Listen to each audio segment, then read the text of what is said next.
أعوذ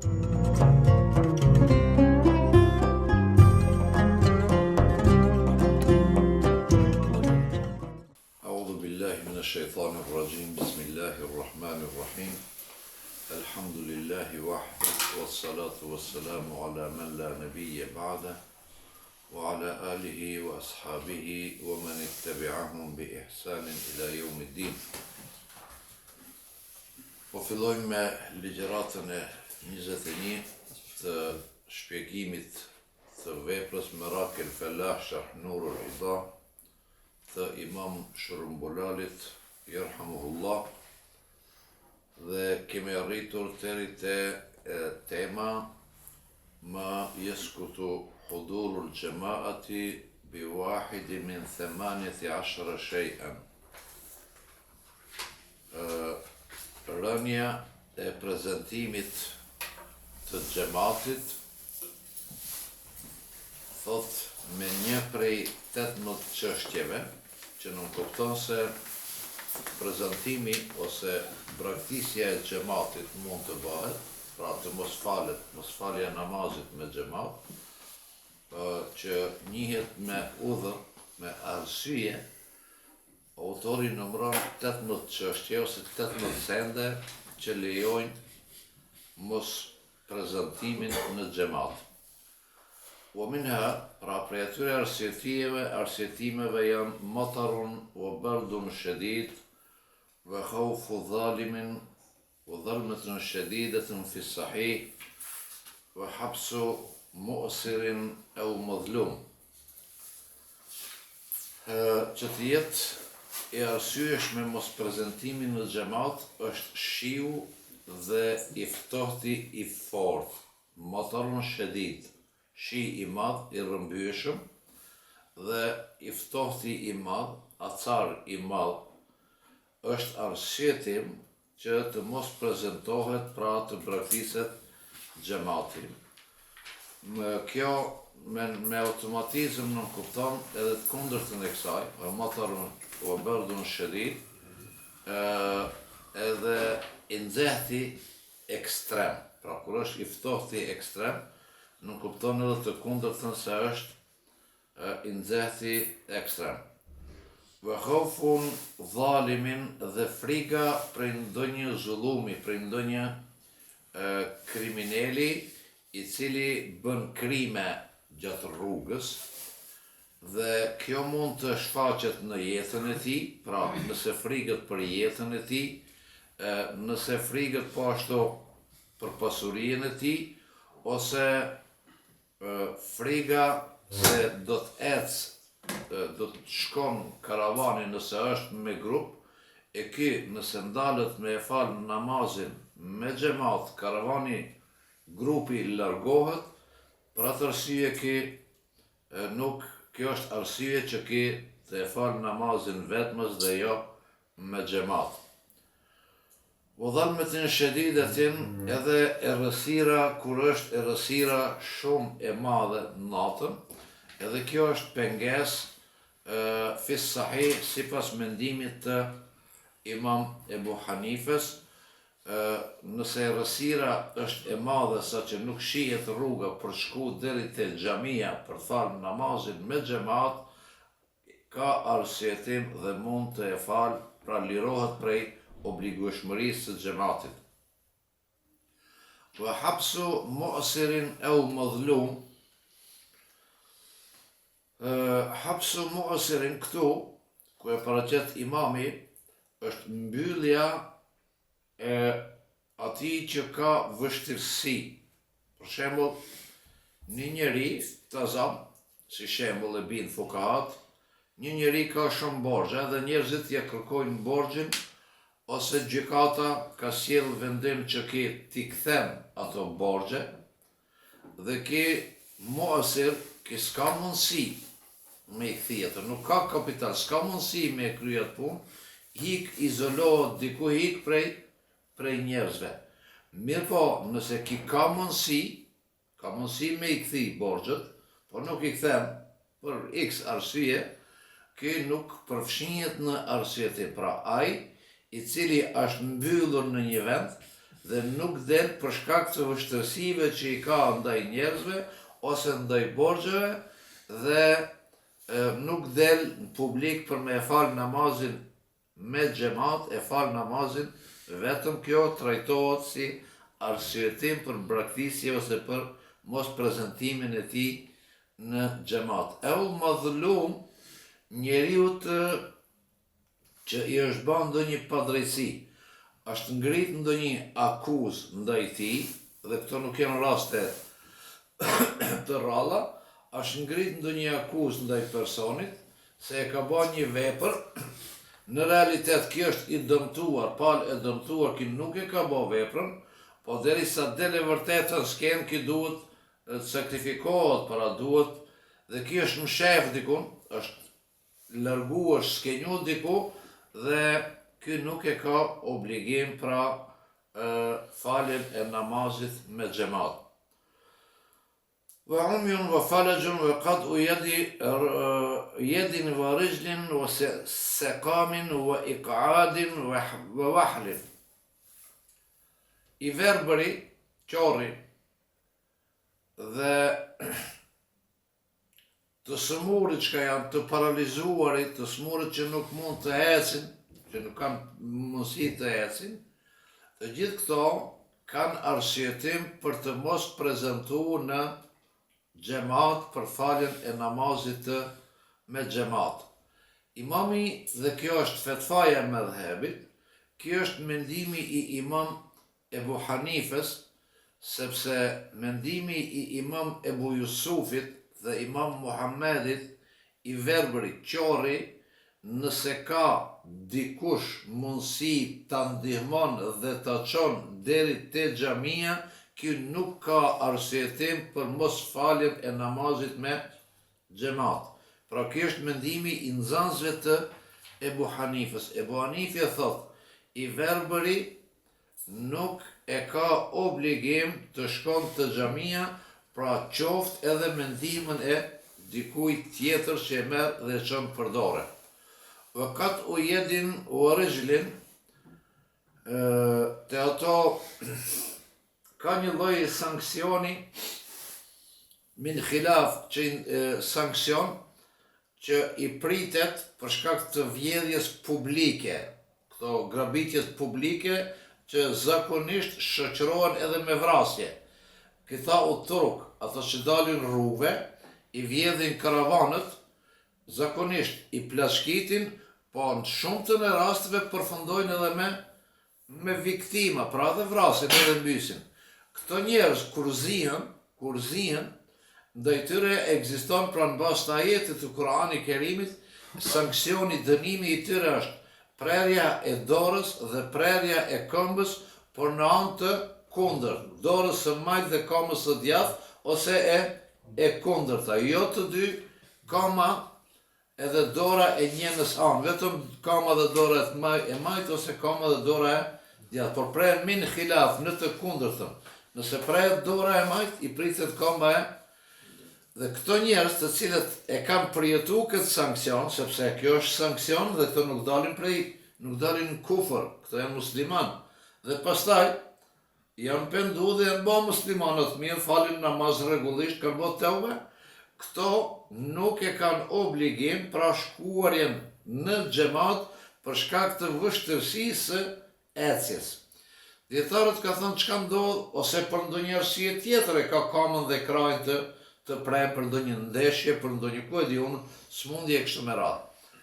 Çka nëse ndodh në të njëjtën anë, dietarët thonë, edhe këto përfshihen në të njëjtën dispozit, nëse e ka dy të djathët ose dy të majtët, pra dorën dhe këmbën e djathtë ose dorën dhe këmbën e majt, madje edhe praktikisht ecja e atyre që e kanë të një anshme, pra të njënës anë të preme, vetëm të majtën, vetëm këmbën dhe dorën e majt, është më e vështirë se sa e atyre që e kanë min khilaf të kundër, dorën e djathtë dhe këmbën e majt.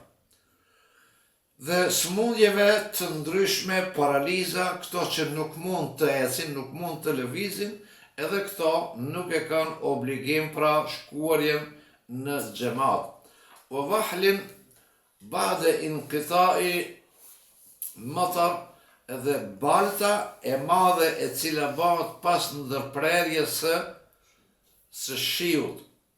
Thot, li qawlihi sallallahu alaihi wasallam, idha ibtalatin na'alu fa salatu fi rrihal, nëse jeni goditur, këtu na'al është për qëllim toka e fort, e cila pas shiut zbutet dhe bëhet balt ose bëhet tokë rëshqitse që rështet. Thot, atëherë namazin e falni në vendet tuaja atje ku jeni në shtëpijet toja.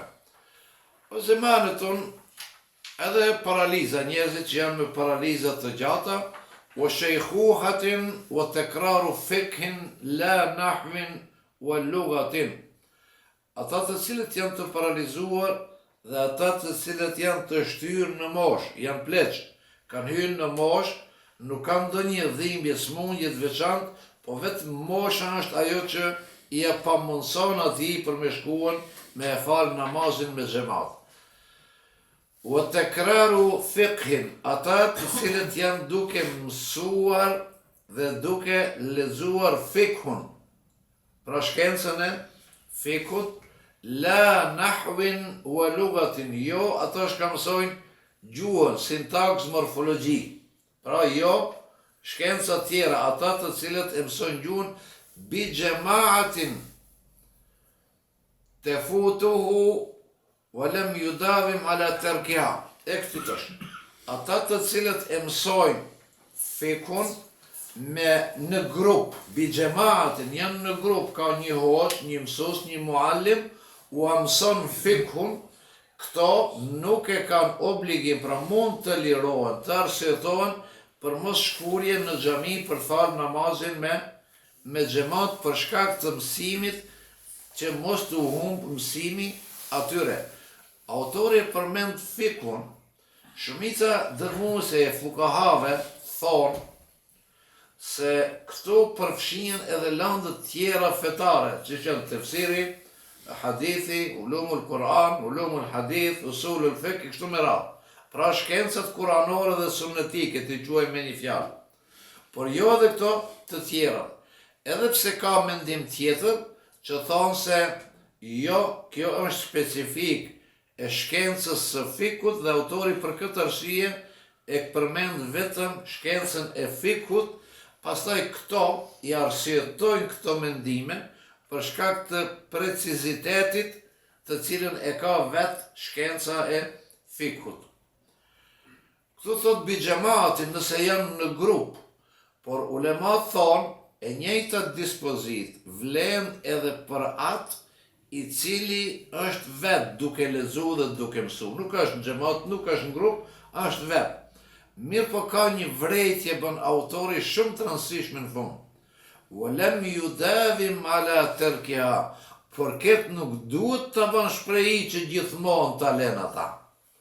Kjo është arsyetim në disa herë, në disa raste, ama jo gjithmonë ti të arsyetohesh unë kesh të lexues në shkolla, kesh të lexues në falën namazin me xhamat. Pra lem judavim ala terkiha, për ata të cilët nuk e kanë bën këtë rem kështu, e kanë bën e kanë hap autostrat arsyetimin dhe kësaj thojnë kesh përdorim të arsyetimit. Wa huduru ta'amin tatuquhu nafsuhu, prezantimi i ushqimit, kur vjen ushqimit, dhe sidomos gjatë ditëve të agjerimit, është arsyetim për mos prezentimin në xhamat. Pse kështu? Li shagli balihi bi mudafihi, sepse nëse shkon në falin e namazit me xhamat dhe e kalon ushqimin dhe kjo është i uritur, atëherë thot mendja e tij, truni i tij angazhohet me ushqimin, pra e dekoncentron. Për mos mu dekoncentru prej namazit, thot atëherë le të prezanton të ushqimi dhe mirë po kjo gjithmonë është volem judavim aleha, jo tradicionalet bëhet kjo punë. Li mudafiati ehadil akhbathejni, për ta largu njënën prej dy veprave më të këqija. Sepse edhe lënia e namazit është vepër e keqe, lënia e namazit me xhamat e kemi fjalën, është vepër e keqe, po edhe lënia e ushqimit është vepër e keqe sepse të pengon prej namazit, gjithsesi të angazhon me diçka që nuk duhet të angazhohet. Au rrih, ose ka erë të madhe, frymë të madhe, edhe kjo është arsye. Wa iradatu safarin tahayya lahu. Edhe ai që ka është përgatitur diku me shku në udhëtim dhe ka ardhur koha e namazit, ki nëse shkon me e fal namazin me xhamat, shkon karavani, shkon treni, shkon autobusi, shkon aeroplani, edhe ki ka arsye për mos faljet namazit me xhamat. Wa qiyamuhu bi maridin yastadurru bi ghibatihi. Edhe qëndrimi me një njeri të sëmur në shtëpi, ka një njeri të smut, të cilin nëse e lën vet, ai mund të dëmtohet, mund bjen prej terasës, mund bjen prej katit, mund bjen zjarr, ka rrezik pra. Nëse dikush e ka një të smur në shtëpi dhe nuk ka kush me këshirr, nuk ka kush me mbrojt, ki duhet me ndalë të shtëpia, ki është i arsyetuar prej xhamatit për shkak të smurit që e ka të shtëpia, i cili nëse ky shkon, ai mund të dëmtohet. Sepse ka të smur, por nuk është kjo smundje e thjeshtë, është kushtohet, motivi është nëse ai pritet rreziku ose dëmtimi i tij. Sepse ka i smut e lën, gjys ora nuk prish kur gjo, nuk e dëmton kur gjo, smutin është i qetë varësisht nga llojet e sëmundjeve, për këtë bëhet fjalë për atë çka pritet rrezik. Wa shiddatu rihin lejlen la naharan, kur ka erë të fortë, frymë të fortë, edhe kjo natën, jo edhe ditën, sepse kjo paraqet vështirësi. Wa idha inqata anil jama'ati li udhri min al-a'dhar al-mubihah lit-takhalluf wa kanat niyyatuhu huduraha lawla al-udhr al-hasil yahsul lahu thawaba. Thot autorit është, nëse ndërpritet prej xhamatit, pra largohet prej xhamatit, për një arsyetim prej këtyre arsyetimeve që i përmendëm, prej këtyre që i konsiderum arsyetime, dhe ki nuk shkon në xhamat, nuk e fal namazin e xhamatit, po të mos ishte arsye, ki do ta falte namazin me xhamat. Nëse për këtë arsye nuk shkon në xhamat, thot yahsalu lahu thawabaha, ki edhe pse e fal namazin vetëm, e arrin sevapin e namazit të xhamatit, sepse ki nuk ka prezantuar për shkak të udhrit, arsyes që e ka.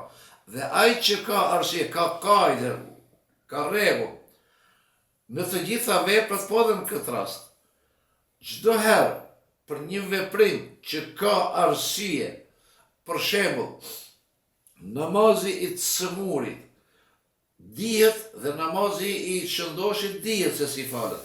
Nëse njeriu nuk mund të falet në këmbë për shkak të sëmundjes, nuk i paksohet sevapi për shkak të arsyetimit. Allahu xhallashanu e ka bërë lehtësim, e ka lehtësu, ama nuk e pakon sevapin atij. Duke u bazuar në hadithin e pejgamberit, innamal a'malu bin-niyat wa innama likulli imri'in ma nawa, veprat shpërblehen sipas qëllimit, edhe këtu vjen në shprehje ky hadith i pejgamberit alayhis salam, dhe këtë mesela e keni shumë të qartë dhe të bukur edhe te vepra Hediyetul Alaiyyet, vepra Ibn Abidinit, ku thot se nëse një njeri, atje, thot nëse një njeri, për shkak të moshës, pleqësijës, smundjes, ai e ka pas tradit gjithmonë namazin me e fal në xhami me xhamat, mirë po tash kanë ardhur këto elemente, smundja, pleqësia, këti i rrin mendja, i rrin zemrët e xhamia, por nuk mundet me shku. Falet të shtëpia, por e ka sevapin e namazit të xhamisë dhe sevapin e namazit të xhamatit.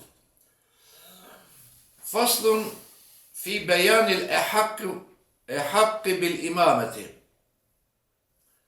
Ka një kapitull tjetër dhe tërtibu sufuf, ku imami thot kush ka të drejt më shumë në imamllëk, kush ka të drejt të bëhet imam, dhe si bëhet radhitja e rreshtave ose e safove. إذا اجتمع قوم ولم يكن بين الحاضرين صاحب منزل اجتمعوا فيه ولا فيهم ذو وظيفة وهو إمام المحل ولا ذو سلطان كأمير والوالي وقاض فالأعلم بأحكام الصلاة الحافظ ما به سنة القراءة ويجتنب الفواحش الظاهرة. Autori thot kështu: nëse njerëzit janë mbledhur në një vend, në një shtëpi, mirë po në mesin e këtyre njerëzve që janë mbledhur, to zonë 10 vet, 15, 20, s'ka rëndësi. Sa e formojnë xhamatin? Janë me një shtëpi. Pronari i shtëpisë nuk është prezent. Pronari i shtëpisë nuk është ati. Sepse nëse është pronari i shtëpisë, huwa e hakum bil imame, ai ka më së shumti të drejtë që të bëhet imam. Nëse është pronari i shtëpisë, ai ka përparësinë e imamllëkut. Pronari i shtëpisë konsiderohet ai që është pronar i vërtet dhe ai që është me qira, për shembull, e ka banesën me qira. Ai nuk është pronar hakikatën i vërtet i shtëpisë, por me që banon ati, ai është pronari i atij dhe ky përfshihet në këtë rregull. Thot imami, nëse mbledhen në një vend disa njerëz dhe pronari i shtëpisë nuk është prezent, pra atë bën problematike ki. Nuk është ati. Wala fihim dhu vadhifatin. Dhe në mesin e atyre nuk ka dikush që është i caktuar për imam. Pra nuk është imami i lagjës ati, s'ka hoq, që është i përcaktuar. Se të ne fjallën hoq dë njerë qesmi është kontekstit. Këtu bëhet fjallë për imamin e vendit, imami i lagjës. Pra nëse jam në shtëpi, pronari i shtëpisë nuk është ati. Imami i lagjës, i mahallës, nuk është ati. Wala dhu sultan, as sultani, udhëheci, zavensi i tij, është fjala për sultanin udhëhecin islam.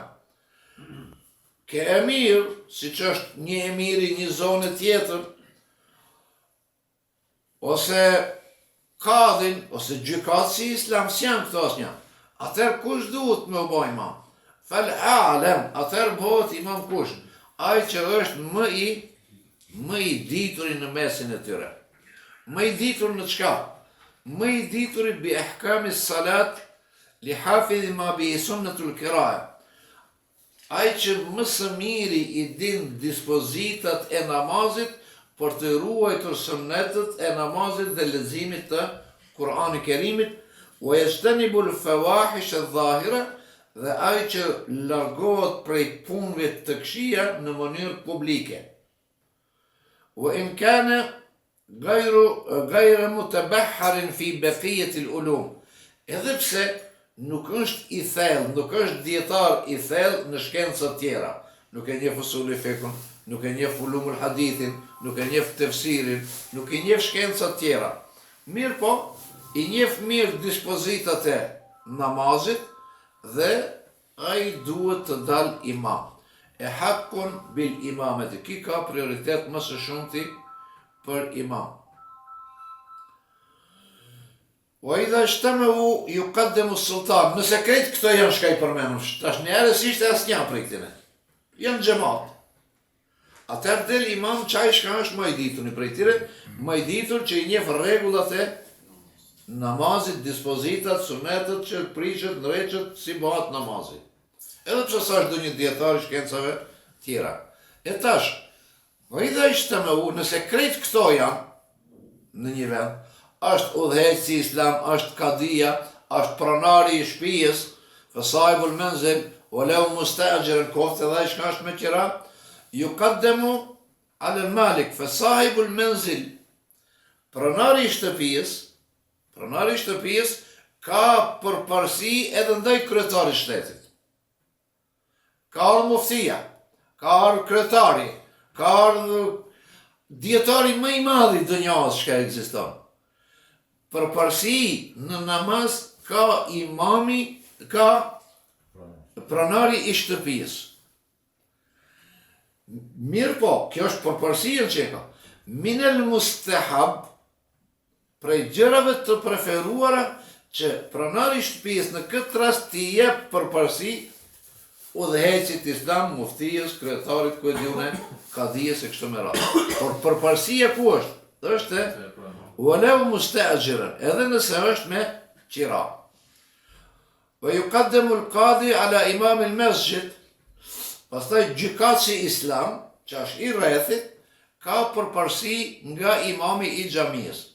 Lemma vurida fi al-hadith, la yu'ammu ar-rajulu fi sultanihi ولا يقعد في بيته على تكريمته إلا بإذنه. Thot pejgamberi alayhi salatu wassalam, kur kush nuk bëhet imam në atë sultanijetin e tij, sepse pranari i shtëpisë, sobën e tij, ai është sultani i asaj. Ai është pranari i asaj. Kur kush nuk mundet më bo i pari në shtëpinë, mallin, kapitalin e, ai ka përparësi. Dhe thot pastaj pejgamberi, kur kush nuk ulet në vendin e atij kurin pranari domaqini i shtëpisë. Çdo njeri në shtëpinë e vet e ka një karrike, ka një qoshe, ka një fotel, ka një shilte, ka një diçka ku ai rrin dhe pushon. Misafirët që ka vinë, kushdo që tjetë, pavarësisht cilësitë e tij, nuk ka të drejtë askush të ulet në atë karrik në vendin e atij pa lejen e pronarit të shtëpisë. Dhe e njëjta është edhe te namazi. Thumma al-aqra. Pastaj imam përparësi ka të del al-aqra ay al-a'lamu bi ahkam al-qira'ati la mujarrad kathrati hifdhin dunahu. Përparësi ka çka i shka lexon më së shumti dispozitat dhe i njeh më së miri dispozitat e leximit të Kur'anit Kerimit.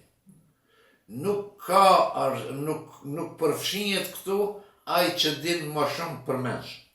Njeni nuk din shumë përmendsh, çfarë sa din, ta zomi din 5 gjuz, po është ekspert i fushës së leximit të Kur'anit. E njeh rregullat të tajvidit, e njeh rregullat të leximit.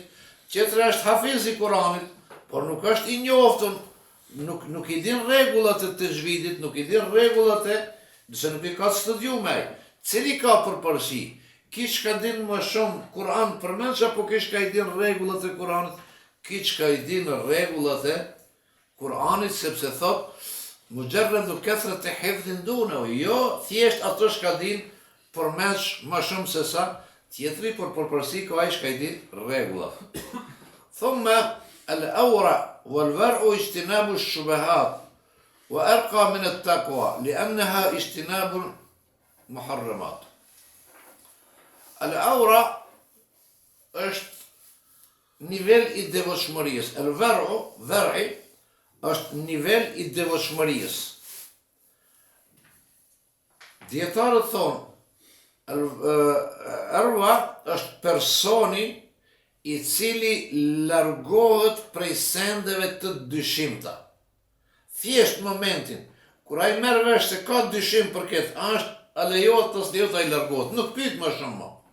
A është send i dyshimt? Ai me automatizëm, kjo është shkallë, është një shkallë më e lartë se devotshmëria, se takvalluku. Prej kësaj ka edhe një termin tjetër që quhet e zohd. Zohdi është përsëri një shkallë më e lartë se sa verri. Verri është kur njeriu largohet prej sendeve të dyshimta. Zohdi, mbanë se dikush i kritikon këto sende, por nuk i njohin terminologjinë. Zohdi është kur njeriu heq dorë prej një pjese të halalit, prej një pjesë, a e di që është halal, prej një pjese të halalit për të ruajtur prej dyshimit. të vëri heq dorë sepse ka dyshim është halal apo haram dhe ai nuk do menimo për atë punë. Zuhdi është edhe një shkallë më e lartë. Thot kur heq dorë prej një pjesë të halalit, por të rujt mos të ranë nivelin e dyshimit.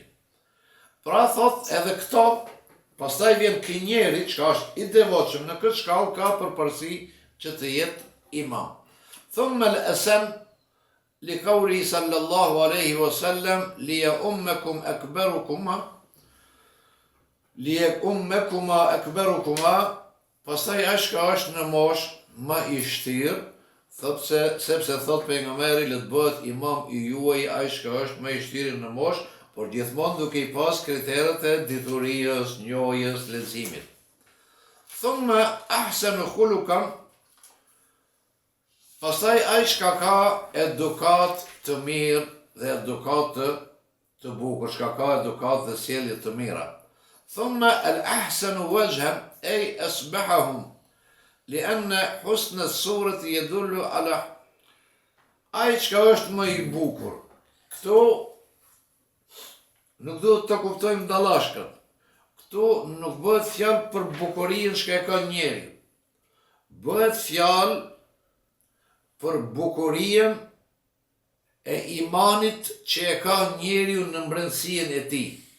Më shkurt, fukahat thonë ahsanu wajhan në këtë tekst është për qëllim ai i cili fal sa më shumë namaz natë. Sepse thot pejgamberi, ata që më së shumë t'i falin namaz natë, shëndrisin ftyrat e tij në ditën. Pra nuk është për qëllim të jetë i bukur, i heshëm, se këtë njerëzit janë të heshëm, dhe secili si mos shihes vetë. Mirë po ai që e ka nurin e imanit, që reflekton nurin e imanit, dhe këtë nurin e imanit, këtë nurin e imanit, nuk mund të dallon secili, por e dallon vetëm ai që është i atij niveli.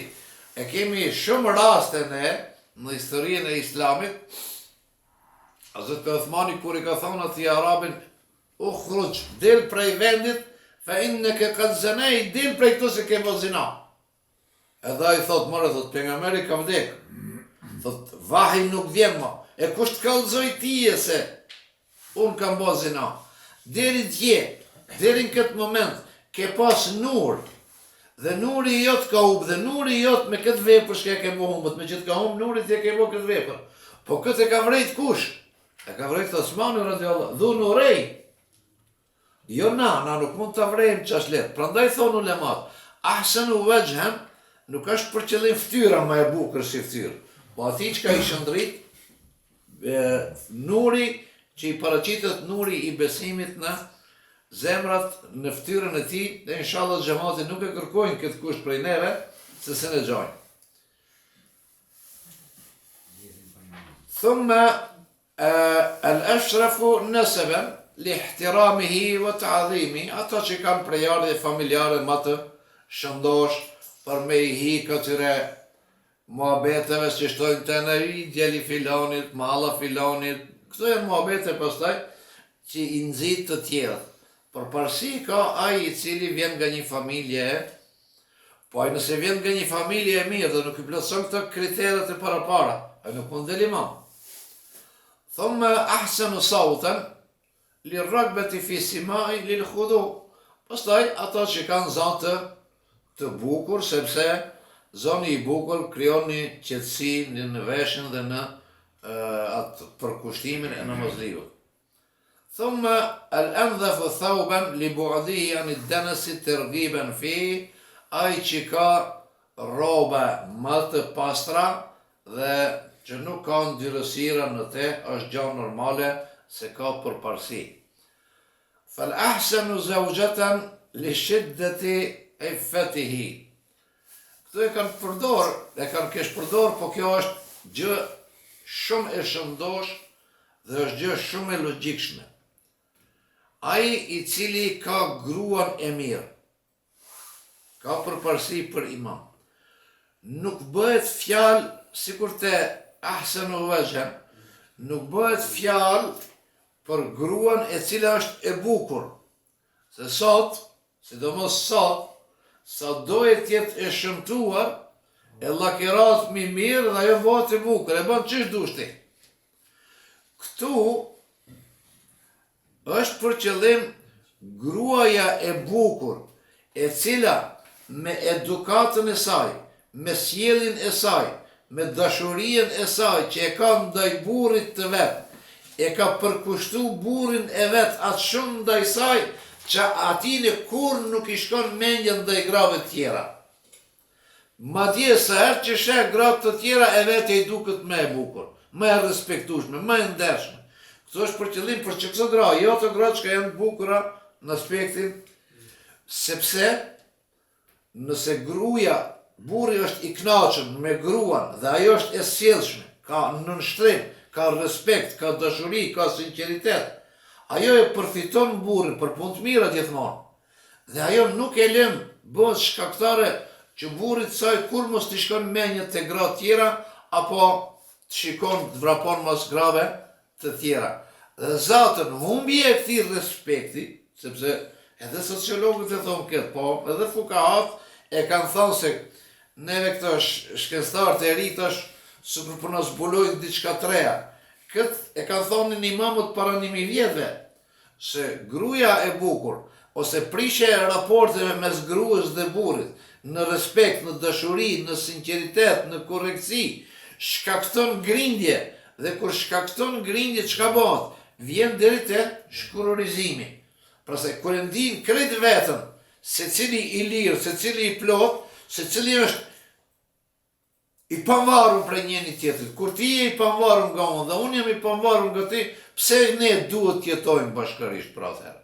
Dhe këtu vjen deri te prishja e shturja e familjes. Pra këtu kur thonë në librat e fikut se për të pas gruan që e ka gruan më të mirë, është për qëllim ai që e ka gruan e ndershme dhe që e ka përfitu dhe i plotson të gjitha kriteret e një gruaje të ndershme, të edukuar, edukatore, si nanë e fëmijëve, si bashkëshorte e kështu me radhë. Jo në aspektin figurativ. واختلف في المسافر مع المقيم قيل هما سوا وقيل المقيم أولى. Thot ka polemika mes dietarëve kur njëri është misafir dhe tjetri është mukim, pra rezident, cili me dal imam. Disa prej ulemave kanë thonë të dytë kanë barabartë, nuk kanë ndonjëri përparësi. Disa kanë thonë se ai që është vendali, që është mukim, pra nuk është seferi, ai ka më shumë përparësi. Fa in istawu yukra bainahum. Nëse në një vend, pjesë pivojtësh kështu në globalitet, nëse në një vend, në një mezhlis, ka janë 10 vetë, mashallah, krejt janë dietar, krejt janë të ki, krejt janë prej familjeve të mira, krejt janë lexues të Kur'anit Kerimit, krejt janë hafiza, krejt i plotësojnë që këtë kushte shka i përmenën. Cili duhet me dalën imam? Atëherë pra, duhet me dalë imam, nëse nuk bin atë që e donë xhamati, atë që e kërkon xhamati, nëse nuk të akordohen, që esin short, dhe ati që ka i bje shortit del imam, ose atë që e kërkon imamin. Mirë po thot, vë fihi, lehu emme kaumen, vëhum lehu karihun, sepse disa djetarë kanë thanë, nëse dikush del imam, kjo është shumë e rëndësi që kjo të është ka për e them. Që e ka thonë imami, son nuk jam të e thonë. Nëse dikush del imam, dhe xhamati e urejnë ata, e urejnë imamin, fa hua ala thalathati awjih, këtu ka 3 kategori, 3 forma. Gotash. In kanat il kerahatu li fesadin fihi, أو كانوا أحق بالإمامة منه يكره. Nëse urrejtja, nëse xhamati e urren imamin, për shkak se te imami ka ndonjë cilësi të fesadit, që nuk është i mirë, pra cilësia e prishjes ekziston te ai, te imami, ky njeri vekane e hakku bil imamet, dhe ka dikush tjetër më i mirë se ai me dal imam, Dalja e atij imam është mekruhi tahrimen. Edhe njerë, nëse urrejtja e xhamatit ndaj personit që del imam është për shkak se ky njeri që ka del imam ka bën ndonjë punë të keqe publike, sepse el fesad është ai që ka bën punë këqija publikisht. Dhe ka imam tjetër më i mirë se ai, që nuk e ka bërë atë punë, yukrahu tahrimen, është mekruhi tahrimen që ai të del imam. Kjo është gjendja e parë. Wa in kana huwa haqqun biha minhum wala fasada fihi ma hadha yakrahunahu la karata lahu at-taqaddum. Nëse kish ka del imam i plotson kushtet më shumë se ato të tjerë që janë aty.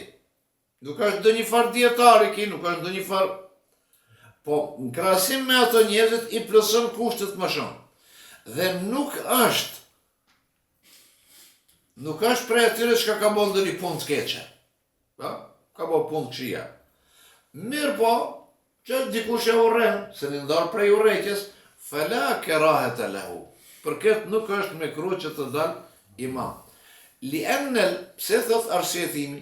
Li'anna al-jahila wal-fasika yakrahu al-alim was-salih. Sepse ai që është gjahil, edhe ai që është i prisht, ai e urren dietarin edhe njerin e mirë. Të xhamati se do njëri. Pse se doni? A be se du. Po pse nuk e doni? S'ka arsyetim. Për imamin këtë rast që del imam nuk është mekruh. Pse? Se njerëzit e paditur, xahilat e urrejnë edhe dietarin, e urrejnë edhe njerin salih, që është i mirë.